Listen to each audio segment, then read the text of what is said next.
ओम श्री कृष्णाय नमः। नमस्कार आप सभी को।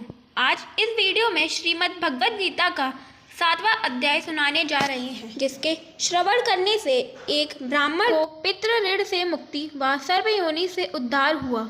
तो सुनते हैं भगवद गीता के 7वें अध्याय के महत्तम को। सुनिए। भगवान शिव कहते हैं, पार्वती अब मैं 7वें अध्याय का महत्तम बतलाता हूँ, जिसे सुनकर कानों में अमृत राशि भर जाती है। पाटलिपुत्र नामक एक दुर्गम नगर है, जिसका द्वार बहुत ही ऊंचा है।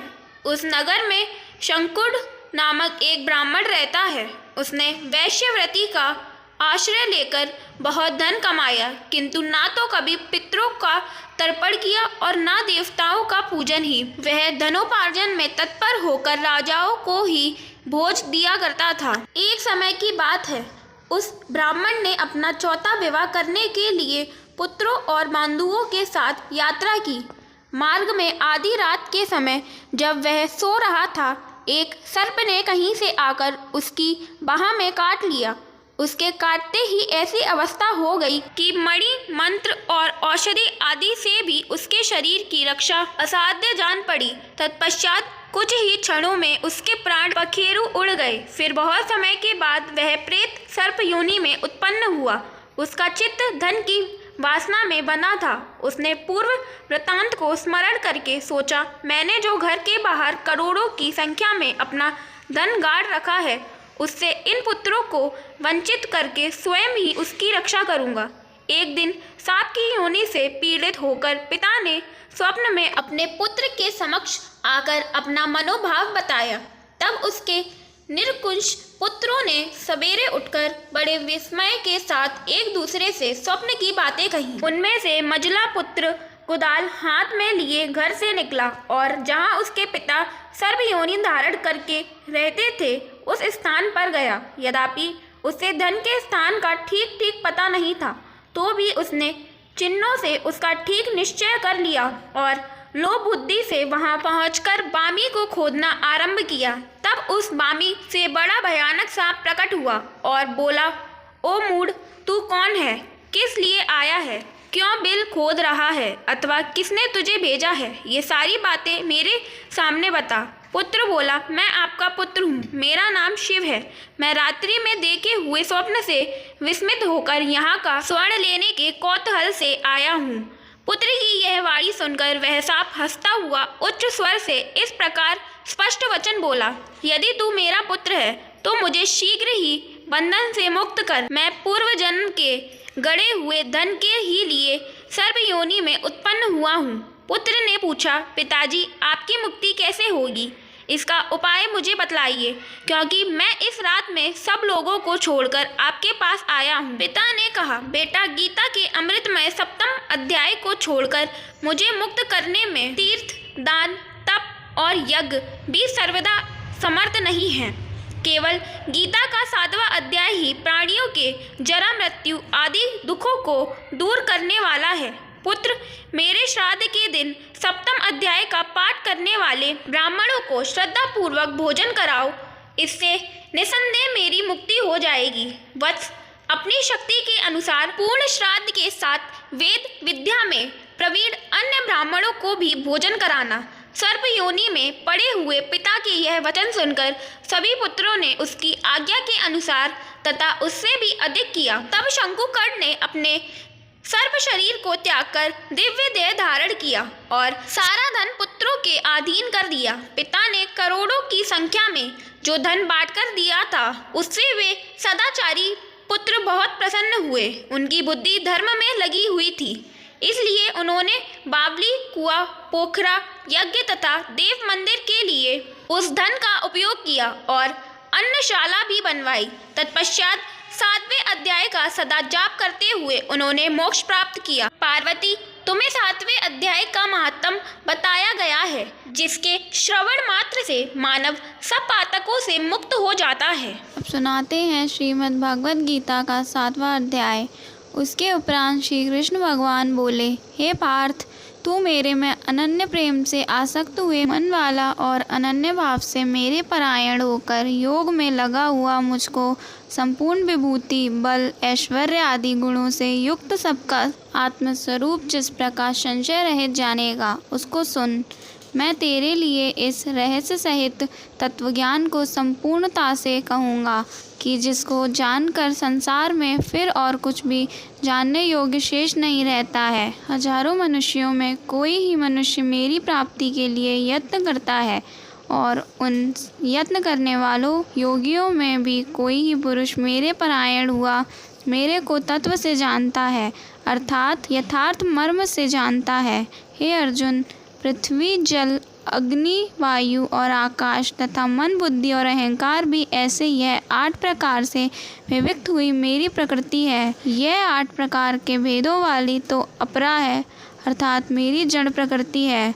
और हे महाबाहो, इससे दूसरी को मेरी जीव रूपा परा अर्थात चेतन प्रकृति जान की, जिससे यह संपूर्ण जगत धारण किया जाता है। हे अर्जुन, तू ऐसा समझ के संपूर्ण भूत इन दोनों प्रकृतियों से ही उत्पत्ति वाले हैं और मैं संपूर्ण जगत का उत्पत्ति तथा प्रलय रूप हूँ, अर्थात संपूर्ण जगत का मूल कारण हूँ। इसलिए हे धनंजय, मेरे से सिवा किंचन मात्र भी दूसरी वस्तु नहीं है। यह संपूर्ण जगत सूत्र में सूत्र के मणियों के सदृश मेरे में गुथा हुआ है।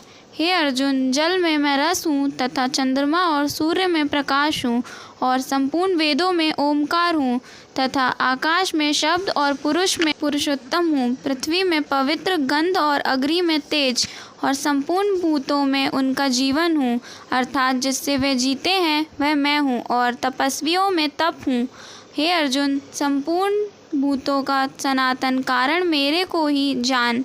मैं बुद्धिमानों की बुद्धि और तेजस्वियों का तेज हूँ।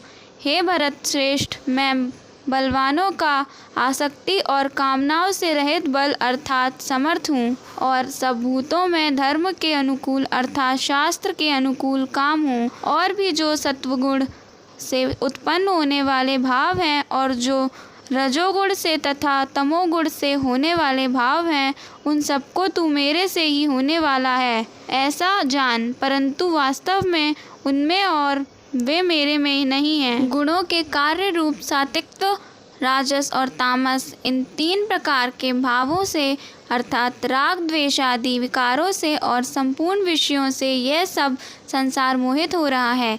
इसीलिए इन तीनों गुणों से परे मुझ अविनाशी को तत्व से नहीं जानता, क्योंकि यह अलौकिक अर्थात अति अद्भुत त्रिगुणमयी और योग माया बड़ी दुस्तर है। परंतु जो पुरुष मेरे को ही निरंतर भजते हैं वे इस माया को उल्लंघन कर जाते हैं, अर्थात संसार से तर जाते हैं।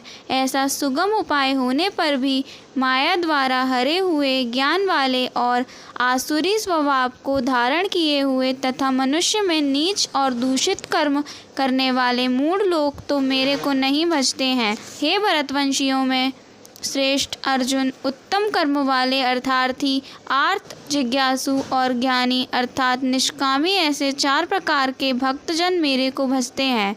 उनमें भी नित्य मेरे में एक ही भाव से स्थित हुआ अनन्य प्रेम भक्ति वाला ज्ञानी भक्त अति उत्तम है, क्योंकि मेरे को तत्व से जानने वाले ज्ञानी को मैं अत्यंत प्रिय हूँ और वह ज्ञानी मेरे को अत्यंत प्रिय है। यद्यपि ये सभी उदार हैं अर्थात श्रद्धा सहित मेरे भजन के लिए समय लगाने वाले होने से उत्तम है, परंतु ज्ञानी तो साक्षात मेरा स्वरूप ही है ऐसा मेरा मत है, क्योंकि वह स्थिर बुद्धि ज्ञानी भक्त अति उत्तम गति स्वरूप मेरे में ही अच्छी प्रकार स्थित हैं, जो बहुत जन्मों के अंत के जन्म में तत्व ज्ञान को प्राप्त हुआ ज्ञानी सब कुछ वासुदेव ही है, अर्थात वासुदेव के सिवा अन्य कुछ है ही नहीं। इस प्रकार मेरे को भजता है वह महात्मा अति दुर्लभ है। हे अर्जुन, जो विषयासक्त पुरुष है वे तो अपने स्वभाव से प्रेरे हुए तथा उन भोगों की कामना द्वारा ज्ञान से भ्रष्ट हुए उस नियम को धारण करके अर्थात जिस देवता की पूजा के लिए जो नियम लोक में प्रसिद्ध हैं उस नियम को धारण करके अन्य देवताओं को भजते हैं, अर्थात पूजते हैं। जो सकामी भक्त जिस जिस देवता के स्वरूप को श्रद्धा से पूजना चाहता है, उस भक्त की मैं उस ही देवता के प्रति श्रद्धा को स्थिर करता हूँ। वह पुरुष उस श्रद्धा से युक्त हुआ उस देवता के पूजन की चेष्टा करता है और उस देवता से मेरे द्वारा ही विधान किए हुए उन इच्छित भोगों को निसंदेह प्राप्त होता है।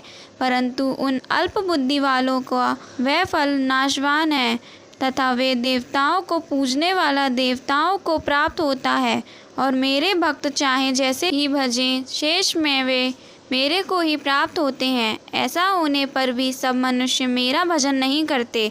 इसका कारण यह है कि बुद्धिहीन पुरुष मेरे अनुत्तम अर्थात जिससे उत्तम और कुछ भी नहीं ऐसे अविनाशी परम भाव को अर्थात आजमा अविनाशी हुआ भी अपनी माया से प्रकट होता हूँ। ऐसे प्रभाव को तत्व से न जानते हुए मन इंद्रियों से परे मुझ सच्चिदानंद घन परमात्मा को मनुष्य की भांति जन्म कर व्यक्ति भाव को प्राप्त हुआ मानते हैं। अपनी योग माया से छिपा हुआ मैं सबके प्रत्यक्ष नहीं होता हूँ।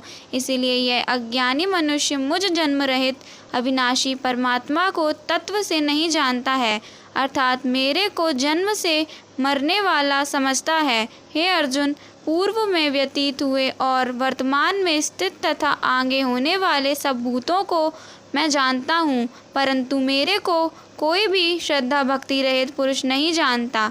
क्योंकि हे भरतवंशी अर्जुन, संसार में इच्छा और द्वेष से उत्पन्न हुए सुख दुख आदि द्वंद्व रूप मोह से संपूर्ण प्राणी अति अज्ञानता को प्राप्त हो रहे हैं, परंतु निष्काम भाव से श्रेष्ठ कर्मों का आचरण करने वाला जिन पुरुषों का पाप नष्ट हो गया है, वे राग द्वेष आदि द्वंद्व रूप मोह से मुक्त हुए और दृढ़ निश्चय वाले पुरुष मेरे को सब प्रकार से भजते हैं।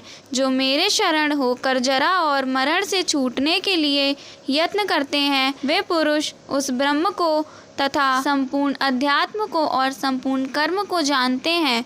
जो पुरुष अधिभूत और अधिदैव्य के सहित तथा अधियज्ञ के सहित सबका आत्म रूप मेरे को जानते हैं, अर्थात जैसे भाप, बादल, धूम, पानी और बर्फ यह सभी जल स्वरूप हैं, वैसे ही अधिभूत, अधिदैव्य और अधियज्ञ आदि सब कुछ वासुदेव स्वरूप है। ऐसे जो जानते हैं वे युक्त चित्त वाले पुरुष अंतकाल में भी मुझको ही जानते हैं, अर्थात प्राप्त होते हैं। तो यह गीता का 7वां अध्याय पूर्ण होता है। जय श्री हरि, जय श्री कृष्णा।